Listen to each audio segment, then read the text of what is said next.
ये जो चैप्टर मैं स्टार्ट कर रही हूँ इसके कुछ टॉपिक्स आपको ऑलरेडी मैं दे चुकी हूँ।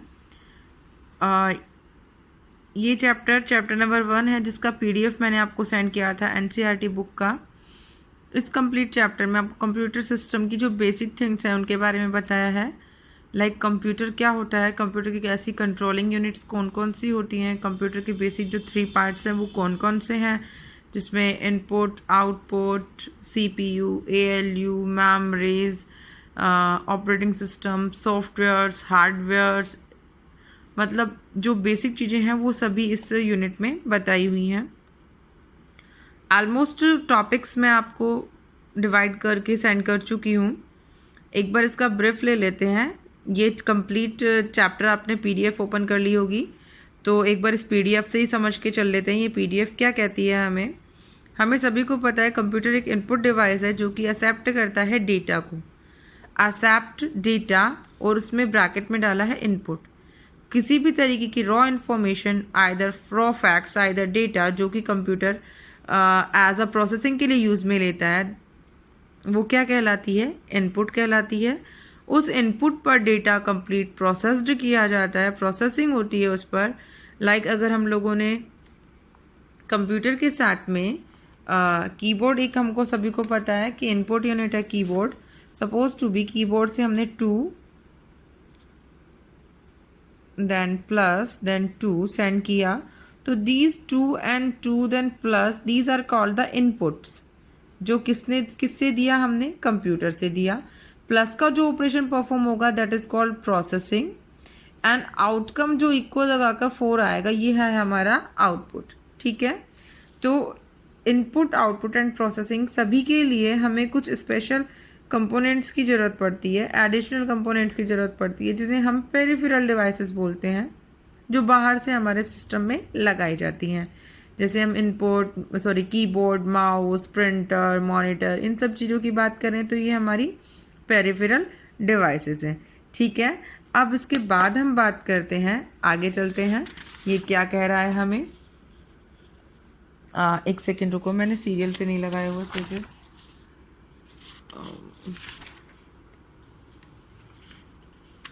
सॉरी,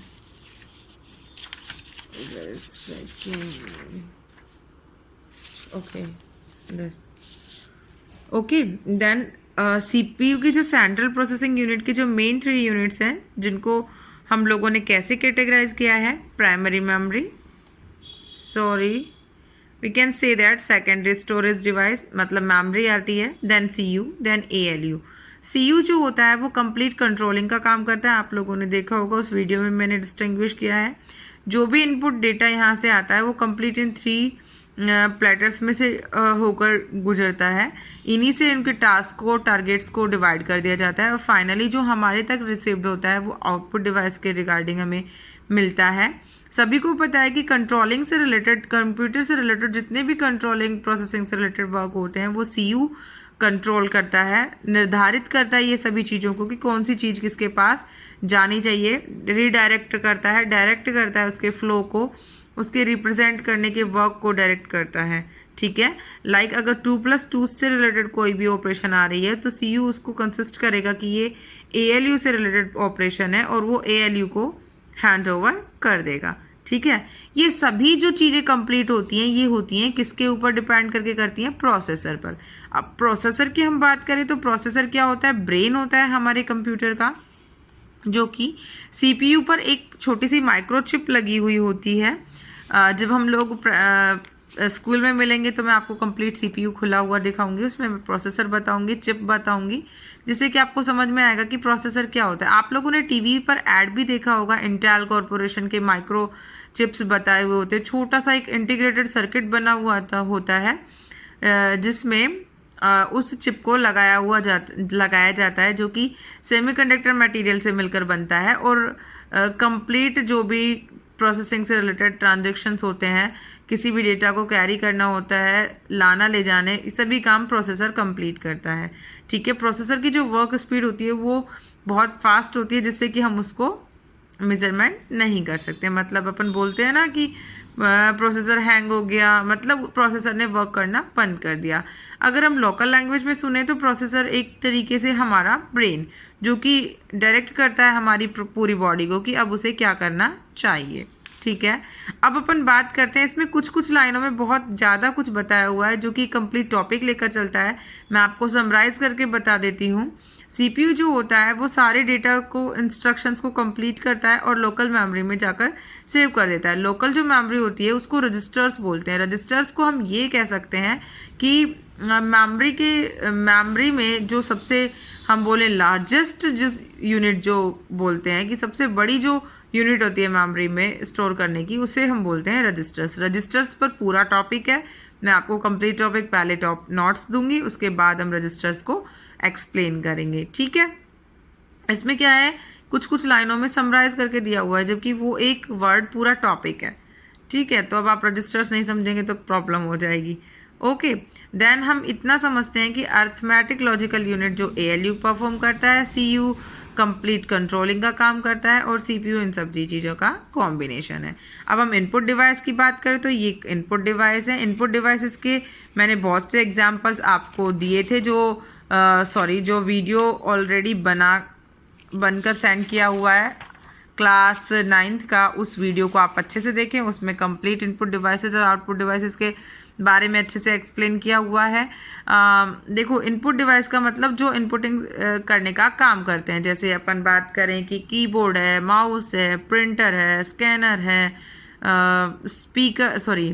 स्कैनर है अपन बोलें तो, इसके अलावा टच स्क्रीन है। ठीक है, इसके अलावा MICR है, इसके अलावा जॉयस्टिक है। ठीक है, ये सब कुछ हमारे इनपुट डिवाइसेस है जो किसी भी फॉर्मेट में हमारे सिस्टम को डेटा दे रहे हैं। ठीक है, अब हम आउटपुट डिवाइस की बात करें तो किसी भी फॉर्मेट में कंप्यूटर से जो रिसीव किया हुआ डेटा है उसे हम तक रिप्रेजेंट करने का काम कौन करता है, चाहे वो हार्ड कॉपी में हो चाहे वो सॉफ्ट कॉपी में हो। तो प्रिंटर, मॉनिटर, स्पीकर। ठीक है, अब प्रिंटर में बहुत सारे प्रिंटर्स आते हैं जिसमें इंकजेट प्रिंटर, लेज़र प्रिंटर है ना, Daisy wheel printer, thermal printer है ना, बहुत सारे प्रिंटर्स आते हैं हमारे सामने जो अलग अलग डिज़ाइन में हमें एक्सप्लोर करने की कोशिश करते हैं, मतलब हमें बताते हैं कि प्रिंटर्स का क्या यूज़ है। ठीक है, अब हम बात करते हैं कि इसमें बताया है कि कंप्यूटर का इवोल्यूशन कहाँ से हुआ, कहाँ से उसे मतलब कहाँ से वो जनरेट हुआ। सबसे पहले जो एनिक नाम की एक मशीन बनी थी जो कि बाइनरी से रिलेटेड प्रोग्राम्स को कंप्लीट करती थी, जिसे वैन न्यूमैन आर्किटेक्चर पर बनाया हुआ था, जो कि LSI बेस्ड थी, मतलब लार्ज स्केल इंटीग्रेशन पर बेस्ड थी। ये इलेक्ट्रॉनिक जितने भी ऑपरेशंस होती थी उन्हें इंटीग्रेट कर देती थी, ईजीली फास्टली एक्सेस किया जाता था इससे डेटा। ठीक है, तो ये है इसका मतलब, इसका थोड़ा सा शॉर्ट में डिस्क्रिप्शन दिया है कि किस तरीके से क्या चीज़ें बनी। इसके बाद ये हिस्ट्री है जो कि सबसे पहले आपको बताइए, पास्कल ने 1642 में ब्लेज पास्कल नाम से एक साइंटिस्ट थे जिन्होंने मशीनी कैलकुलेटर इन्वेंट किया था जो कि सिंपल एडिशन, सब्ट्रैक्शन और ये सारे वर्क कंप्लीट करता था। ठीक है, एनिक का डिस्क्रिप्शन आप यहाँ से देखिए। 1945 में जॉन वॉन न्यूमैन ने कंसेप्ट इंट्रोड्यूस किया था प्रोग्राम का, मतलब प्रोग्रामिंग होती क्या है, programming concept John von Neumann ने दिया था, जिन्होंने सबसे पहले डेटा को स्टोर करना मेमोरी में और ये कंसेप्ट की अवधारणा को बताया था, जिसने सबसे पहले एडवैक नाम का और उसके बाद एनिक नाम के 2 कंप्यूटर बनाए थे। ठीक है, इसके बाद 1890 में टैबुलेटिंग मशीन बनी जिसका काम हरमन होलेरिथ ने डिज़ाइन किया था।